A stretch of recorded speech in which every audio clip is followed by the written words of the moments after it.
Hey everybody, it's your Sam, and I am here with my short story for the character Randomizer, finally.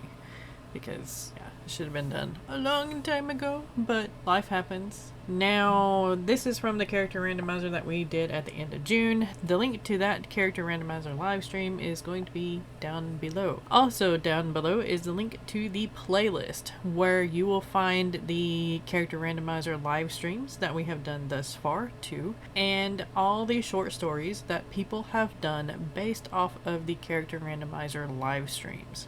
You will find some from the participants in the first live stream and the second live stream.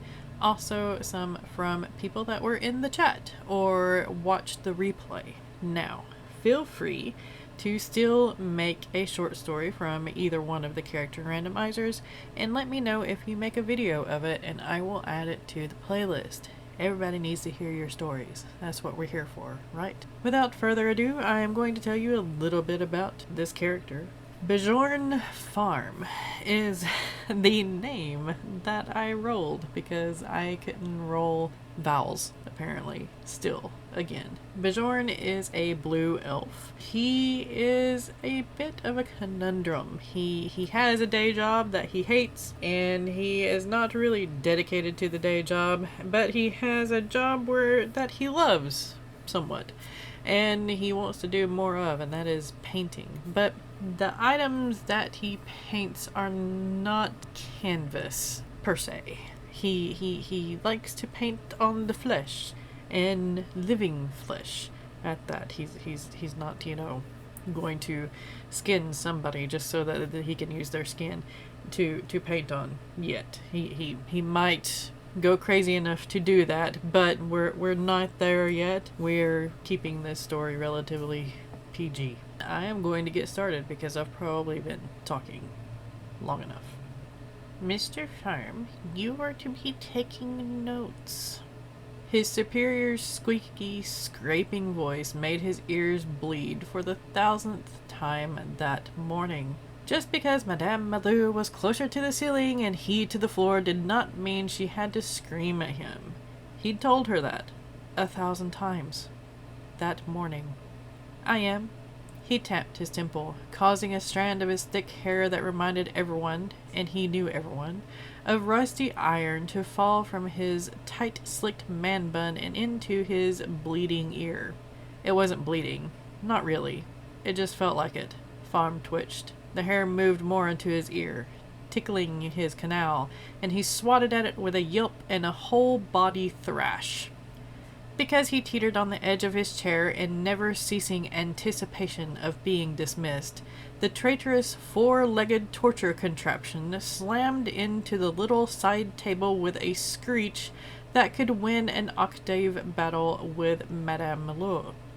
Fharm watched as the puke-green vase with equally disturbing orange and sunny yellow flowers teetered. He thought it might settle. It did not. Not yet.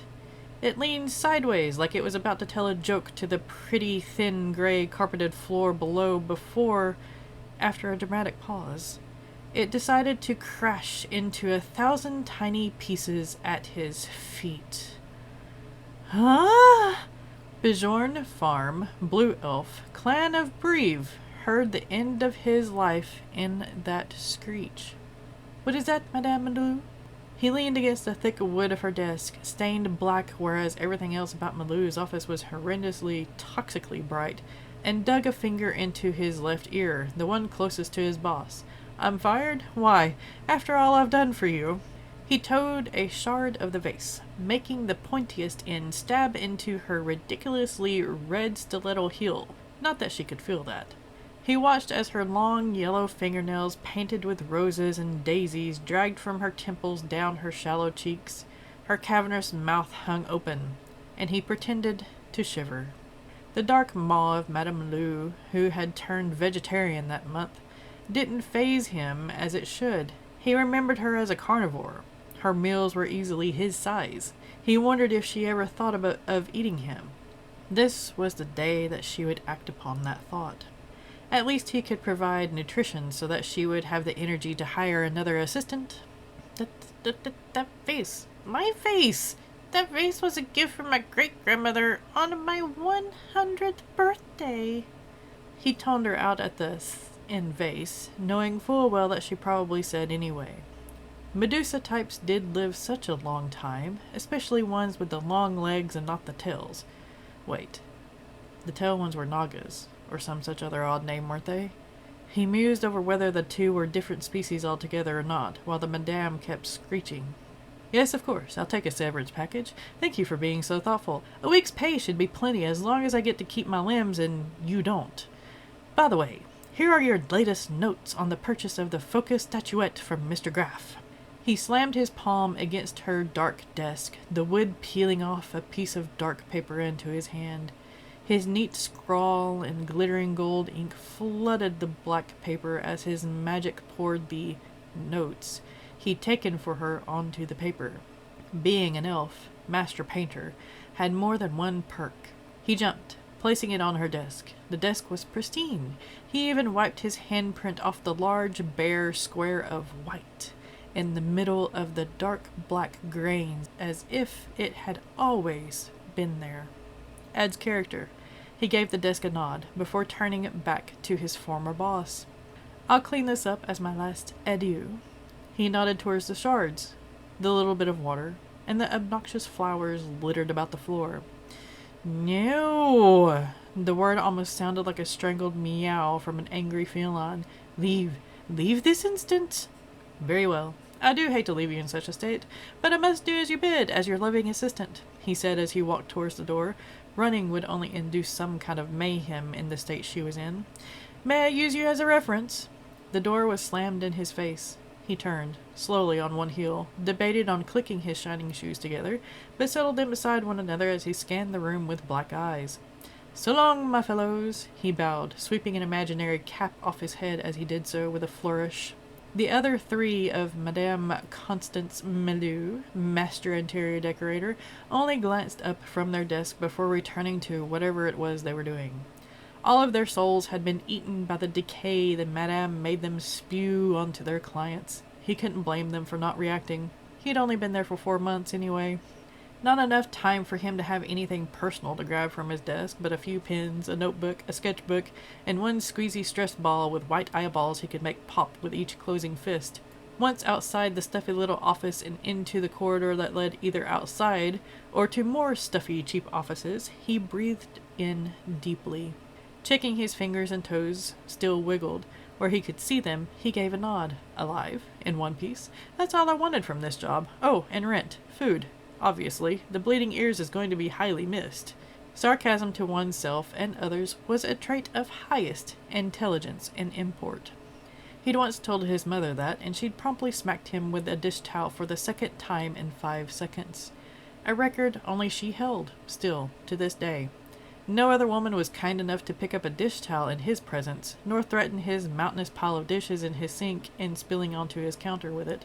Stepping outside, he smiled into the rain, jumping only a little when the skies decided to shake a lightning rod in his general direction through the dark gray clouds frolicking high above his head. Beautiful. One more point to intelligence. At this rate, he was going to have to hire a carrier for his brain. He needed a job, quickly. He highly doubted he would get any kind of severance pay, nor his last paycheck. The measly amount would barely cover the expense of the ghastly vase. He fully expected to be billed the rest of the damages.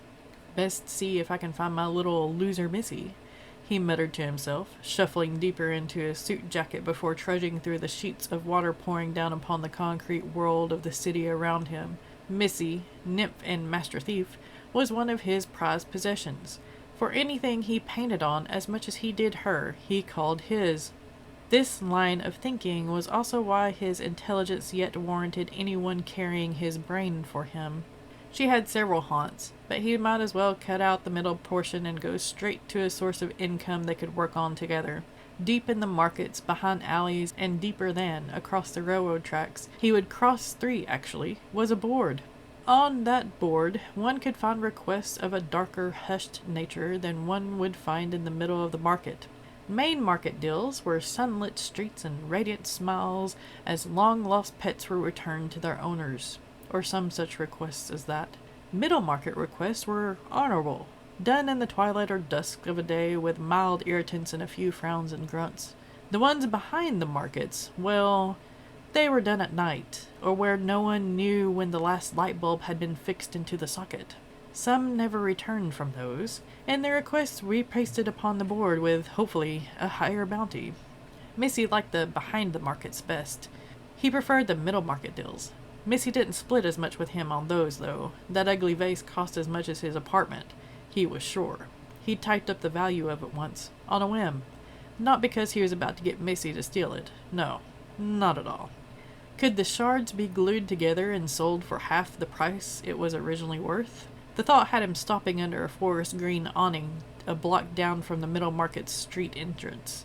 His dark eyes gazed over what little of the city he could see. The markets were situated between the bulk of squat homes and businesses and the bay port and railway system, perfectly situated for unloading and loading merchandise discreetly or legally, depending on who you were and who you knew from Bayport and Railway System Inventory Associates. Brats, most called them, for they were expensive and needy. Bjorn could barely see any of this, not even from the roof of one of the few tall buildings in this part of town. All of them had a ledge these days in this part. Ledges were taller than he, and he wasn't about to jump up on them to see if he could slip and fall.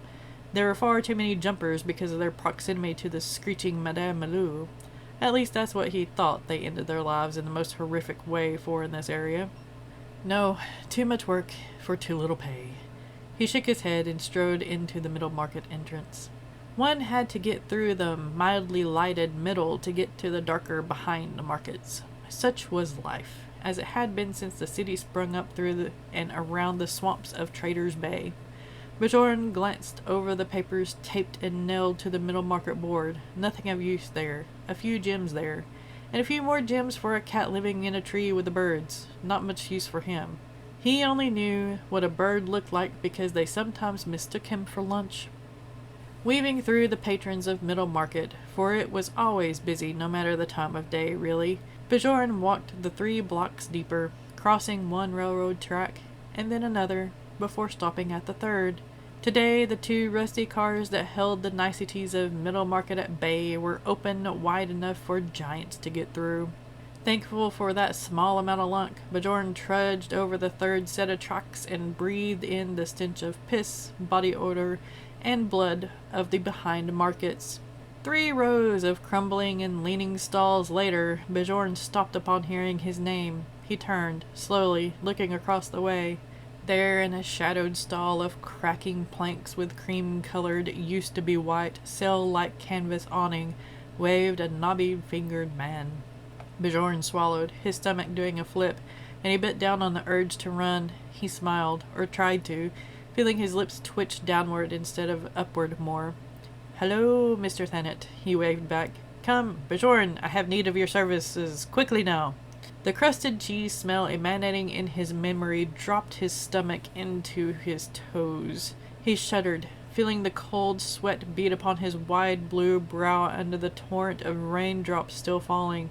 Mentally, he talked himself into taking each of the 25 steps it took for him to reach Mr. Thanet's stall of poisons and confections. "Yes, dear Mr. Thanet?" "My dear boy, how fortuitous," Mr. Thanet crowed with a toothy grin that shifted the thick wrinkles on his pale face like someone dropped a pebble in the water that was his loose flesh. "I'm in dire straits. So painful these toenails. Please, can you help?" Without further explanation, Mr. Thanet wriggled his right foot out of his canvas and rubber shoe and thrust it at Bjorn. His flesh curdled at the scent of the crusty, moldy cheese emanating from Mr. Thanet's clearly infested foot. He clamped down on the scream, the urge to run. The bile rising from his twisting stomach was swallowed post-haste, and Bjorn tried not to breathe. He stared at the tiny blisters lining the appendage. His heart broke. How painful it all must be for the old wizard. Sitting and standing at his stall all day or at his tables to make potions and poisons, those blisters would make any foot tender, probably even a golem's. His phobia, though still strong, would have to be put to the side. The poor old man needed his help. Bjorn slipped a leather roll out of his jacket breast pocket. He always carried his tools of the trade with him. One roll for his salon work, and the other for his painting work was kept in his breast pockets. His hands shook as he untied the leather thong and unrolled his tools out slowly. He feared that one sudden move, even from himself, would have his phobia making him bolt. Right away, Mr. Thanet. He ducked his head into his own armpit to take a deep breath of air barely tinged with a cheesy stench before turning back to the narrow, long foot. He began the long, tedious task of working the ingrown toenail from its embedment first. You must soak your foot in those salts I told you about. You're a wizard. You should have a cauldron or two you can use as a foot bath for once. Yes, I know. Hard to find the time these days. Thanet groaned with a wince as Bjorn was particularly rough for a moment. Helping others make their bodies pretty, or more comfortable in Mr. Thanet's case, was a dream job of Bjorn's. He'd had it for a while, but tragedy struck when his phobia of Frito or cheesy-smelling feet got the best of him once. With a princess, no less. Now he was mostly clientless, unless you counted the handful of the middle and behind markets, and loser Missy. Finishing up on the wizard's feet, Bjorn leaned back as the old man put his shoes back on. The salty piss and body odor stench of the behind market was far more welcome in his nose than the sickening cheesy one. He took the gold coin Wizard Thanet gave him and pocketed it. "What brings you here today?" Thanet asked, putting the vial back in his case. "Looking for a quick job." "I have one for you and your little friend, if you're interested." Bjorn's brows rose toward his hairline. "Oh?" Thanet's jobs were usually exceptionally interesting and lucrative. "Aye. You know that old museum over on 3rd Street? Thanet rubbed his goiter, giving Bjorn a gray-toothed grin. "There's a potion I need. I'll give you a bit. It's more of a paint, really. And 200 coin. You can keep whatever else you want to filch from that place." The museum he spoke of was the largest in the city, holding thousands of pieces of history dating back to before humans and then some. He'd cased it once. The number of guards and magic spells on the place was enough to deter everyone. Everyone. "Look, I appreciate the offer, but it's the museum." "Oh, my boy, you want this potion. Whatever is painted with it will turn invisible. Even fingerprints." Damn it. 400 coin and at least 15 ounces of the paint. Thanet chuckled. "Boy, there's only 32 ounces of it. I'll give you 5. Bjorn leaned from foot to foot, considering. "Fine. Deal." He held out his hand and the old wizard took it. The knobby fingers swallowed his hand and half his arm. "Here's what it looks like. The blueprints and the spell breakers you'll need." Bjorn gawked at the notebook as Thanet handed it to him and told him all those things. You have this already?" The old wizard chuckled. "Boy, who do you think put the spells on those things in the first place? Why don't you do the job? You saw my feet." Bjorn swallowed back the bile that rose at the threat of smelling the cheesy feet again. "I did." That was good enough reason. Plus, Thanet was older than dirt. His movements were jerky with arthritis and the little he'd talked already made him wheeze. "By the full moon?" "Perfect." After Bjorn tracked loser Missy down and got her to agree, they went over a plan. With the spells being broken, their job was going to be 1,000,000 times easier. If only he could keep her focused on the task at hand long enough to make it back to the wizard with their prize. Deep in the museum, Bjorn kicked out the grate and popped his head in. No one walked this part of the museum. All the guards stuck around the jewels and crown departments. "Clear," he whispered before sliding the rest of the way out of the air vent and into the museum. Flipping open the book, he began muttering the spell the wizard wrote in his scrawling, spidery script. Bjorn waited for half a beat before there was an audible pop and sizzle of the spells breaking around the artifacts in the room. He heaved a sigh. Turning back to the vent, he warned, "Touch only the things in this room. This room. Just this room. Got it?" He peered around a few cases, walking toward the middle and back of the room to find the potion. He glared up at the case that made everything waist height for normal beings. "Wouldn't happen to have a ladder in your back pocket, would you?" After staring at the compartment for a while, Bjorn cursed. Duh. He walked to the back of it, kicked open the bottom, and looked inside. The trays dropped down. Giddy again, he grinned and worked the buttons until the left panel dropped down. There. Coddled in black velvet lay the glass bottle with silver and green trim with the swirling rainbow potion inside. Ready to get painted up and not be a loser anymore? Alright, so that is my story from the character Randomizer. I hope you all like it. I know I took some liberties with some of my roles, but that's how writerly things go, I guess. Inspiration struck, and that's where it led me. So I kind of left the ending open a little bit for maybe to build up on it a little bit more, or for Maggie to add Loser Missy's part to it, or whatever happens, right? Anyway, thank you for listening. Let me know what you think of this story down in the comments below. And do not forget, the next character randomizer is going to be on July 24th at 5 p.m. Eastern Standard Time. Comment here if you want to join in, and I'll add you to the email list and send you the link to the StreamYard so that you can join me up on screen and we can have all kinds of fun and chaos and hilarity, and you can create a random character. Be kind to one another out there. Be kind to yourself. Stay safe. Keep writing. Keep being creative. And I'll see you next time.